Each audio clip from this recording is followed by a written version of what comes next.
রেলগাড়ির কামরায় হঠাৎ দেখা। ভাবিনি সম্ভব হবে কোনো দিন। আগে ওকে বারবার দেখেছি লাল রঙের শাড়িতে, ডালিম ফুলের মতো রাঙা।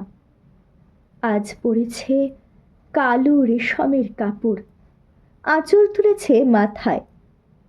দোলন চাঁপার মতন চিকন গৌর মুখখানি ঘিরে। মনে হলো কালো রঙের একটা গভীর দূরত্ব ঘনিয়ে নিয়েছে নিজের চারদিকে, যে দূরত্ব সর্ষে ক্ষেতের শেষ সীমানায়, শালবনের নীলাঞ্জনে। থমকে গেল আমার সমস্ত মনটা। চেনা লোককে দেখলেম অচেনার গাম্ভীর্যে।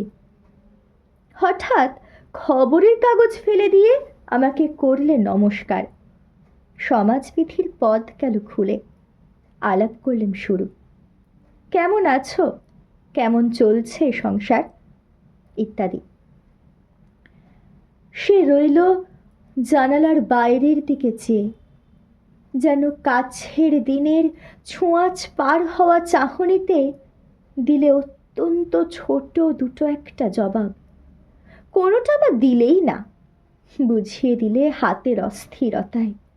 কেন এসব কথা? এর চেয়ে অনেক ভালো চুপ করে থাকা। আমি ছিলাম অন্য বেঞ্চিতে, ওর সাথীদের সঙ্গে। একসময় আঙুল নেড়ে জানালি কাছে আসতে। মনে হলো কম সাহস নয়। বসলুম ওর এক বেঞ্চিতে।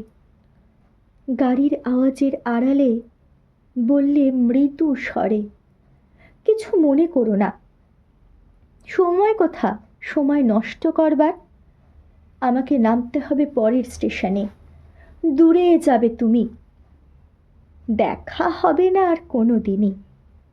তাই যে প্রশ্নটার জবাব এত কাল থেমে আছে, শুনবো তোমার মুখে। সত্য করে বলবে তো? আমি বললেম, বলবো। বাইরের আকাশের দিকে তাকিয়েই শুধল, আমাদের গেছে যে দিন, একেবারেই কি গেছে? কিছুই কি নেই বাকি? একটুকু রইলেম চুপ করে। তারপর বললেম, রাতের সব তারাই আছে দিনের আলোর গভীরে।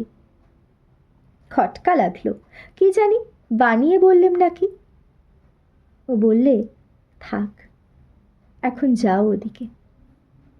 সবাই নেমে গেল পরের স্টেশনে। আমি চললেম একা।